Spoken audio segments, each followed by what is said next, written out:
Master stroke की cover story आपको सावधान करने वाली, आपको आगाह करने वाली, आपको ये बताने वाली है कि कोरोना गया नहीं है। प्लीज, खतरा थोड़ा कम हुआ है, लेकिन कोरोना की रफ्तार जरा सी सुस्त क्या हुई, कुछ लोगों ने लापरवाही की सारी हदें तोड़ दी। कल तक जहां अस्पतालों के लिए कतार लगी थी, वहीं आज कुछ शहरों के होटल्स के कमरों के लिए मारामारी हो रही है, वो भी कोरोना की सारी गाइडलाइंस को साइड में रखते हुए। देश के कुछ हिस्सों से ऐसी तस्वीरें आ रही हैं कि दुखी हो रहे हैं। आईआईटी जैसे संस्थान ने तीसरी लहर का प्रोजेक्शन किया है, जिसमें ये साफ कहा गया है कि लापरवाही तीसरी लहर को दूसरी से भी ज्यादा खौफनाक कर सकती है और सावधानी तीसरी लहर को रोक भी सकती है। और इसीलिए मास्टर स्ट्रोक की कवर स्टोरी आप जरूर देखिए। कोरोना की गाइडलाइंस तोड़ने वालों को आगाह कीजिए, और अगर आप तोड़ने वालों में है तो शर्मिंदगी।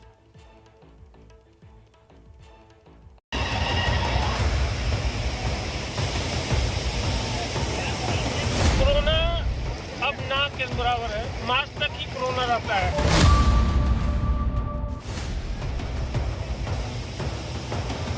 सासाराम के मशहूर माधव कुंड में हम लोग एंजॉय ले रहे हैं। झरने का आनंद लिया जा रहा है, सेल्फी खींची जा रही है, और ऐसा करने वाले इक्का दुक्का लोग नहीं, पूरा मजमा जमा है।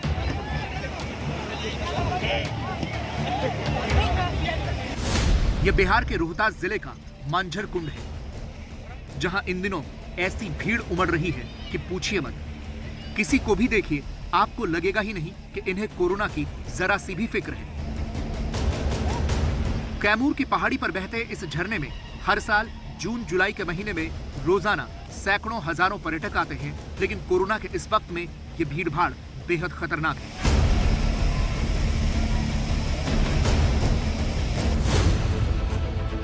शिमला में भी इन दिनों कुछ ऐसा ही हाल है। दिन के वक्त आपको यहाँ जितने सैलानियों की भीड़ नजर आ रही है, शाम होते होते ये और बढ़ जाती है। दिल्ली, हरियाणा, पंजाब और यूपी जैसे राज्यों से आने वाले पर्यटकों की संख्या दिन ब दिन बढ़ती जा रही है। हिमाचल प्रदेश के सोलन में टॉय ट्रेन को देखिए। कालका शिमला रेलवे ट्रैक पर चलने वाली टॉय ट्रेन पूरी फुल नजर आ रही है। चिंता की बात तो यह है कि ट्रेन के अंदर कई लोग बिना मास्क के भी नजर आ रहे हैं। सोशल डिस्टेंसिंग को तो यहाँ पूरी तरह से भुला दिया गया। इस ट्रैक पर रोजाना चलने वाली 10 टॉय ट्रेन में भीड़ का आलम यह है कि इसमें अगले कई दिनों तक एडवांस बुकिंग चल रही है। ट्रेनों की ऑक्यूपेंसी 100% है, और बल्कि वेटिंग चल रहा है इसके अंदर ना, क्योंकि जैसे ये लॉकडाउन का थोड़ा सा इधर एंट्री खुली है तो बहुत ज़्यादा रश शुरू हो गया, टूरिस्ट बहुत जा रहे हैं। तो क्या मान लिया जाए कि कोरोना खत्म हो गया है? दिक्कत यह है कि तीसरी लहर की आशंका के बीच भी लोग समझने को तैयार नहीं है। उल्टा अंधविश्वास के चक्कर में अलग पड़े हुए हैं। बनारस की तस्वीरें देखिए। कोरोना के नए केस आने का सिलसिला जैसे ही थमा, लोग लापरवाही पर उतर आए।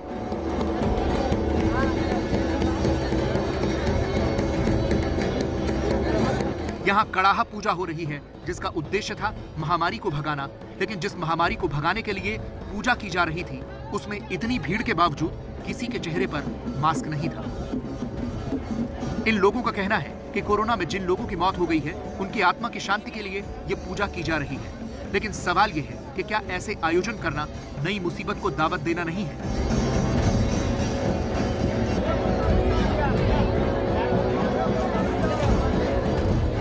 कड़ाहा पूजा इस उपलक्ष्य में करा रहे हैं कि जिस तरह से कोरोना महामारी का प्रकोप पूरे भारत पे, पूरे काशी पे जिस इतना तगड़ा फैल गया है, उस उपलक्ष्य में हम लोगों ने कड़ाहा पूजा कराई है।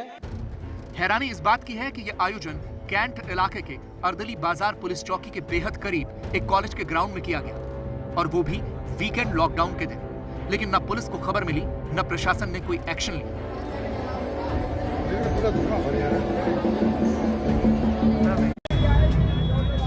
ये लापरवाही तब है जब देश में बार बार तीसरी लहर की बात की जा रही है। तीसरी लहर को लेकर आईआईटी कानपुर की एक नई स्टडी सामने आई है। इस स्टडी में 3 बड़ी बातें सामने आती हैं। पहली बात यह है कि अगस्त के मध्य तक दूसरी लहर के खत्म होने की उम्मीद है, और दूसरी बात यह है कि तीसरी लहर अक्टूबर और नवंबर के बीच अपने चरम पर पहुंच सकती है। तीसरी लहर कब आएगी इसको कोई प्रेडिक्ट नहीं कर सकता। उसका कारण यह है कि तीसरी लहर निर्भर करती है इस पे कि कोई नया म्यूटेंट जो ज़्यादा तेज़ी से फैलने वाला हो वो आ जाए, या लोग जो सावधानी बरत रहे हैं अभी वो सब छोड़ दें, जैसे मार्च में हुआ था इस साल, उस प्रकार से फिर से अपना उनका बिहेवियर हो जाए। तो ये कब होगा इसको कहना बड़ा मुश्किल है। आईआईटी कानपुर के विशेषज्ञों ने 3 अलग-अलग सिनेरियो में 3 तरह के अनुमान लगाए हैं, यानी 3 संभावित स्थितियों की भविष्यवाणी की गई है। इस ग्राफ के जरिए आपको समझाते हैं। पहले सिनेरियो के मुताबिक तीसरी लहर का पीक अक्टूबर में होगा। दूसरे सिनेरियो के मुताबिक अगर नए म्यूटेंट सामने आए, जैसा कि डेल्टा प्लस का खतरा नजर आ रहा है, तो तीसरी लहर का पीक सितंबर में ही हो सकता है। तीसरा सिनेरियो कहता है कि अगर लोगों ने लापरवाही नहीं की और हालात पहली लहर जैसे रह सकते हैं, तो पीक नवंबर में नजर आ सकती है। यही अंदाज हमने अपनी तरफ से लगाया कि मान लेते हैं कि अगस्त तक लोग सावधानी बरतना छोड़ दें, और ये भी एक अंदाज लगाया कि मान लें कि अगस्त तक नया म्यूटेंट भी आ जाए जो ज़्यादा तेज़ी से फैलने वाला हो, तब क्या होगा। और उनके अनुमान जो 3 प्रकार के अनुमान हमने लगाए हैं, तो यदि नया म्यूटेंट आता है तब तीसरी लहर कुछ तेज दिख रही है, लेकिन फिर भी जैसे दूसरी लहर के मुकाबले आधी भी नहीं है, उससे भी कम है। वायरस जिस तरह से म्यूटेट हो रहा है, करीब करीब देश में हर जगह को अनलॉक किया जा चुका है और वैक्सीनेशन चल रहा है। उन तमाम बातों को ध्यान में रखकर यह स्टडी की गई है। इसमें तीनों ही सिचुएशन को देखें तो 3 बातें निकल कर आती हैं। पहली बात, तीसरी लहर का आना करीब करीब तय है। दूसरी बात, तीसरी लहर कोरोना की दूसरी लहर से आधी होगी। और तीसरी बात, नए म्यूटेंट से तीसरी लहर का खतरा बढ़ भी सकता है। हालांकि स्वास्थ्य मंत्रालय का कहना है कि लापरवाही न करने से तीसरी लहर को टाला भी जा सकता है। थर्ड वेव आना नहीं आना हमारे हाथ में है। हमारे तैयारी रहेगी थर्ड वेव की, बहुत ज्यादा तैयारी रहेगी।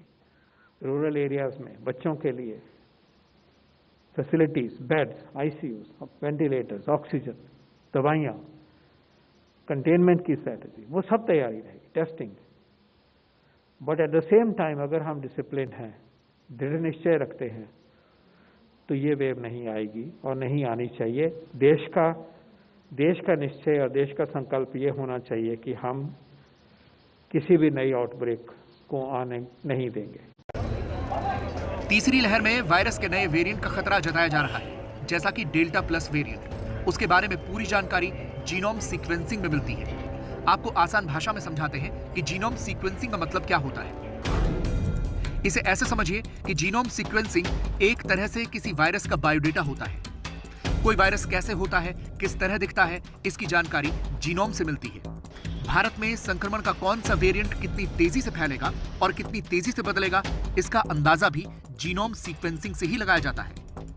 एक रिपोर्ट में दावा किया गया है कि भारत ने अब तक सिर्फ 29,792 सैंपल्स की जीनोम सीक्वेंसिंग दुनिया से साझा की है। ये सैंपल्स भारत में पाए गए कुल मामलों का 0.09% है, जबकि वैज्ञानिकों के मुताबिक कम से कम 5% मामलों की जीनोम सीक्वेंसिंग जरूरी है। लेकिन दिक्कत यह है कि जीनोम सीक्वेंसिंग के मामले में भारत अभी भी बहुत पीछे है। जबकि WHO के मुताबिक डेनमार्क में जितने मामले सामने आए, उसमें 39.3% की जीनोम सीक्वेंसिंग की गई। ब्रिटेन में 10.6%, स्वीडन में 6.29%, जापान में 6.68%, अमेरिका में 1.76% और भारत में 0.09% जीनोम सीक्वेंसिंग हुई है। माना जाता है कि भारत में जीनोम सीक्वेंसिंग में हो रही देरी की वजह लैब की कमी है। हालांकि कई जगह ऐसी लैब्स तैयार की जा रही हैं, लेकिन फिर भी उनकी संख्या देश में अभी काफी कम है।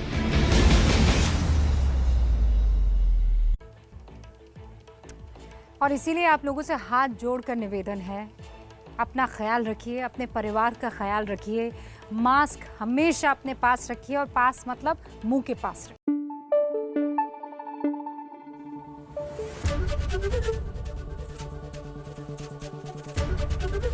ABP न्यूज आपको रखे आगे।